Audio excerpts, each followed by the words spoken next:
Hello everyone, আসসালামু আলাইকুম। This is me Tanima. Welcome back to my new blog. আশা করি সবাই খুব ভালো আছেন। আমিও আলহামদুলিল্লাহ খুব ভালো আছি।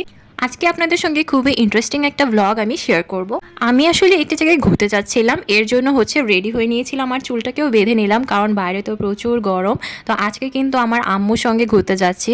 তো এখন আমরা লিফটে উঠে পড়লাম। বের হতে হতে আমাদের প্রায় সন্ধ্যা হয়ে গেছে, মানে ঘড়িতে এখন বাজে 5টা 56, মানে প্রায় 6টা। একটু পরেই মাগরিবের আজান দিয়ে দিবে। তো আমরা আসরের নামাজটা পড়েই আসলে বের হয়েছি, কারণ বাইরে তো অনেক গরম। এত গরমের মধ্যে দুপুরবেলায় বের হওয়া যায় না, তাই জন্য একটু দেরি করেই বের হলাম। আর যেহেতু বাসার কাছাকাছি জায়গাটা, তো সমস্যা নেই কোনো। তো ফার্স্টে এরকম হেঁটে হেঁটে যাচ্ছিলাম, কারণ আমাদের বাসার সামনে রাস্তাটা ভাঙা ছিল। ভাঙা বলতে আসলে ওখানে কাজ চলছিল, তো কিছুদিন এমনই থাকবে। তো তারপরে মেইন রোডে উঠলাম, আর এখন একটা রিক্সা নিয়ে নিলাম, এরকম ব্যাটারি রিক্সা।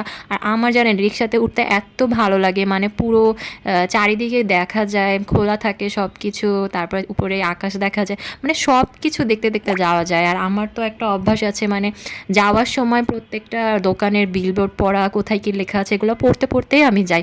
জানি না আপনাদের কার কার এই অভ্যাসটা আছে, থাকলে কিন্তু অবশ্যই কমেন্ট করে জানিয়ে দিবেন, ঠিক আছে? এটা কিন্তু ঢাকা উদ্যানের রাস্তা, আপনারা কে চিনতে পারছেন জানি না। যারা ঢাকা উদ্যানে থাকেন তারা হয়তো হালকা পাতলা চিনতে পারবেন।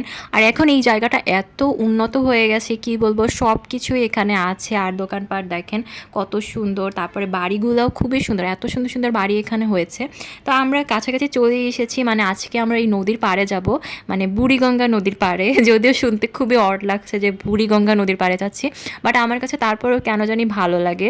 আমার যে কোনো নদীর পাড়ে যেতেই খুব ভালো লাগে। আর এই নদীর পাড়টাতে অনেক সুন্দর সুন্দর স্ট্রিট ফুড পাওয়া যায়, অনেক রেস্টুরেন্ট করেছে, মানে খুব ভালো লাগে গেলে পরে। আর এখানে কিন্তু প্রচুর মানুষ আসে, আপনারা দেখলেই বুঝতে পারবেন যে কত মানুষ এখানে এসছে। সবাই এত খাওয়া দাওয়া করছে এখানে বসে বসে, আমারও খুবই ভালো লাগে। আর আমি এখানে এর আগে বহুবার এসেছি, বাট কখনোই কোনো ক্যাপচার করা হয়নি। আর এখানে জানেন নৌকাতেও কিন্তু চড়া যায়, আমি তো এর আগে কয়েকবার নৌকাতেও চড়েছি। আর এই জায়গাটার নাম গ্রিন সিটি, মানে আপনারা ঢাকা উদ্যানের যে ঢালটা আছে ওখানে এসে যে কোনো রিক্সাওয়ালাকে যদি বলেন যে গ্রিন সিটি নদীর পাড়ে যাব, তাহলে আপনারা ইজিলি চলে আসতে পারবেন। আর এই জায়গাটা আসলে আসলেই ভালো লাগবে, যদিও নদীর পানি অত বেশি ক্লিন না, তারপরেও ভালো লাগবে। আর এখানে দেখেন নৌকাতে করে ঘোরার ব্যবস্থা আছে, মানে 20 টাকা করে আপনি ওই পারে যেতে পারবেন। আবার আসার সময় 20 টাকা নেবে, আর যদি আপনি রাউন্ড এমনি ঘুরতে চান তাহলে 30 টাকা নেবে। তো এরকমই আর কি। আবার কিছু নৌকা আছে, ওগুলাকে আপনি ঘন্টা হিসেবে ভাড়া করেও ঘুরতে পারেন চাইলে। আর ওই পাশে গেলে সিলিকন সিটি, ওখানে জানি না কোনো একটা পার্ক হয়তো হয়েছে। আমি লাস্ট টাইম যখন গিয়েছিলাম সেরকম কিছু দেখিনি, বাট এখন নাকি পার্ক হয়েছে। বাট আমার আর আজকে যাওয়া হয়নি, কারণ আজকে একদমই রাত হয়ে যাচ্ছিল, মানে সন্ধ্যা হয়ে গেছে। তারপরে এখানে কিছু এই যে পেয়ারা মাখা, আম মাখা পাওয়া যাচ্ছিলো, এগুলো কিন্তু অনেক মজার হয়। আর সব থেকে মজার হয় এখানে একটা মুড়ি ভর্তা বিক্রি করে, বাট ওই মামাটা আজকে ছিল না, ওনাকে আমি খুঁজেছিলাম বাট পাইনি। থাকলে অবশ্যই মুড়ি ভর্তা ট্রাই করতাম, কারণ এখানে আমি যতবার এসেছি মুড়ি ভর্তাটা খেয়েছি, খুবই মজার। আর এইটার ন্যাচারাল ভিউটা খুবই ভালো লাগে। আর আমি তো বলেইছি যে আমার নদীর পাড় কত বেশি ভালো লাগে। সব মানে যেমনই হোক না কেন, নদীর পাড় হলেই হয়েছে, নৌকায় উঠতে পারলে হয়েছে। তারপরে এখানে রাস্তাটাও কিন্তু খুবই সুন্দর করেছে, মানে অনেক বড় একটা রাস্তা নদীর পাড় দিয়ে, একটা সুন্দর ওয়াকওয়ে। আপনি চাইলে এখানে মর্নিং ওয়াক করতে আসতে পারেন, সকালে আসলে আমার মনে হয় আরও বেশি ভালো লাগবে। আবার বিকেল টাইমেও হাঁটতে পারেন, আর শীতকালে সবথেকে বেশি ভালো লাগবে, ওখানে আরও পিঠার আইটেমও পাওয়া যায়। তো এইভাবে অনেকক্ষণ হাঁটছিলাম, আমার আম্মু ছিল সাথে। আর এখানে হাঁটতে হাঁটতে যে রাস্তাটা কখন শেষ হবে এটা আসলে আমি জানি না, বাট তারপরে হেঁটে যাচ্ছিলাম একটা ব্রিজের কাছে যাওয়ার জন্য। তারপর আমার আম্মুকে বললাম একটু ভিডিও করে দাও, তারপরে আম্মু খুব সুন্দর করে ভিডিওটা করে দিচ্ছিল। আমি তো খুবই অবাক হয়ে গেলাম যে এত সুন্দর করে আম্মু ভিডিও করে দিচ্ছে, কারণ এর আগে কখনোই আম্মু ভালো করে ভিডিও করে দিতে পারে না, সবসময় তার হাত কাঁপাকাঁপি করে, না হয় মাথা কেটে যায়, এমন অবস্থা হয়। কিন্তু জানি না, সে হয়তো এখন ভিডিও করা শিখে গিয়েছে। তো এরপরে দেখলাম একটা লোক এরকম রস হাঁড়িতে করে নিয়ে যাচ্ছিল, মানে সম্ভবত রস বিক্রি করেন উনি। তো দেখে খুব ভালো লাগছিল, একটা গ্রাম্য গ্রাম্য ফিল হচ্ছিল। তারপরে এখানে দেখেন কিছু গরু ছেড়ে দেওয়া আছে, এরা এখানে ঘাস খাচ্ছে মনের আনন্দে। এই গরুগুলা কিন্তু দেখতে বেশ কিউট ছিল, মানে তাদের কালার কম্বিনেশনটা খুবই সুন্দর, একদম ব্ল্যাক অ্যান্ড হোয়াইট। তো আমি এরকম টিভিতে অ্যাড দেখেছি গরুর, সেই গরুটার মতো এটাকে দেখতে লাগছিল। আর নদীর পাড়ে এরকম সিন দেখতে কিন্তু খুবই ভালো লাগে। তা আপনারা যারা মোহাম্মদপুরে থাকেন তারা চলে আসতে পারবেন ইজিলি, খুবই কাছাকাছি। আর এই যে সেই ব্রিজটা যেখানে হেঁটে হেঁটে আসার জন্য এতক্ষণ ধরে হাঁটলাম, তো এই ব্রিজটা আসলে আমি অনেকবার দেখেছি, বাট ব্রিজের উপরে কখনো ওঠা হয়নি, আজকে ফার্স্ট টাইম উঠলাম। তো উঠে খুব ভালো লাগছিল, মানে উঁচু একটা ব্রিজ, উঁচু থেকে একদম নিচে নদীর পানিগুলো দেখা যাচ্ছিল। আর ব্রিজটা কিন্তু বেশ সুন্দর ছিল, যাই বলেন না কেন, মানে বুড়িগঙ্গার পাড়ে এত সুন্দর ব্রিজ এটা কিন্তু ভাবা যায় না। তারপরেও খুব সুন্দর রাস্তা হয়েছে, ব্রিজ হয়েছে, মানে ভালোই লাগছিল দেখতে। ব্রিজ দেখা হয়ে গেলে আমরা আবার হেঁটে হেঁটে সেই গ্রিন সিটির নদীর পাড়েই চলে আসলাম আবার। তারপরে ওখানে এসে আমরা একটা দোকানে ঢুকলাম, খুব খিদা লেগে গিয়েছিল, এই জন্য কিছু খেতে হবে। দেখলাম যে খুব সুন্দর সিঙ্গারা ভাজা হচ্ছে, আর এগুলো নাকি চিকেন সিঙ্গারা, যদিও ভিতরে তেমন একটা চিকেন আমরা পাইনি, বাট খেতে আসলে মজা ছিল সিঙ্গারাটা। সিঙ্গারাটার প্রাইস ছিল হচ্ছে 20 টাকা করে। তো 20 টাকা অনুযায়ী সিঙ্গারাটা বেশ সাইজও ভালোই ছিল, আর খেতেও খুব মজা, ক্রিস্পি ছিল। তো আমি আর আম্মু 2টা সিঙ্গারা নিয়ে নিলাম, সঙ্গে চা। তো চা না হলে তো হবেই না, চা খেতে হবে। তো ওখানে দেখলাম মালাই চা পাওয়া যাচ্ছে, তো চায়ের কোয়ান্টিটিটা খুবই কম ছিল, আর প্রাইসও ছিল 30 টাকা করে, বাট খেতে মজা ছিল। তারপরে সামনে এই যে এই ভ্যানটা দেখতে পেলাম, এই ভ্যানে অনেক ধরনের জিনিস পাওয়া যাচ্ছিল। আর এখানে কিন্তু 100 টাকা করে মগ পাওয়া যাচ্ছিল, এটা কিন্তু ওই গ্রিন সিটির ওখানটাতেই আপনারা পাবেন। তারপরে বাটি সেটগুলো দেখেছিলাম, ওগুলা 1200 টাকা করে ছিল, মানে 6টা ছোট বাটি আর একটা বড় বাটি সেট। আর এই মগগুলো আমার খুবই ভালো লাগছিল, বেশি ভালো লেগেছিল ওই অ্যাপেল প্রিন্ট করা যেই মগটা আছে ওইটার প্রাইস মাত্র 100 টাকা ছিল। আর এগুলোও হচ্ছে 120 টাকা, 150 টাকা এরকমের মধ্যেই দাম ছিল। তো কিছুক্ষণ দেখার পরে আমার খুবই নিতে মন চাচ্ছিল, বাট আমার এতগুলো মগ হয়ে গেছে যে মগ রাখার আর জায়গাই নেই। আর এখানে থেকে মগ কেনা মানে আমার আরও টাকা নষ্ট।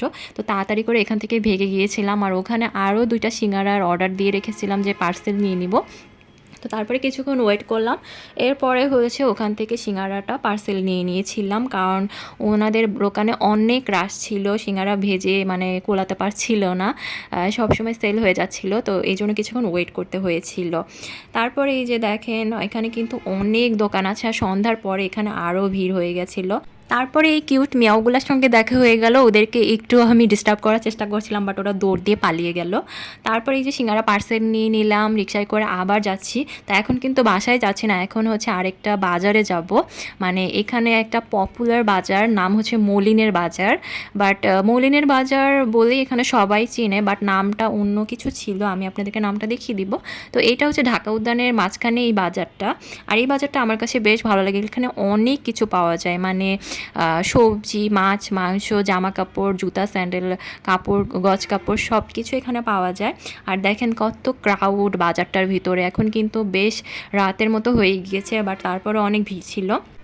এখানে কিন্তু অনেক কিছু ছিল, অনেক ফ্রেশ ফ্রেশ সবজি পাওয়া যাচ্ছিল, তারপরে অনেক ফ্রেশ মাছ পাওয়া যাচ্ছিল, আর প্রাইস খুব কমই ছিল এখানে, মানে ঢাকা উদ্যান থেকে আপনারা বাজার করলে অনেক কমের মধ্যে ভালো জিনিস কিনতে পারবেন। তো এই মলিনের বাজারটায় আমি এর আগেও কয়েকবার এসেছি, বেশ বাজারও করা হয়েছে, বাট আমরা অলওয়েজ নবোদয় বাজারেই যাওয়া হয় আমাদের।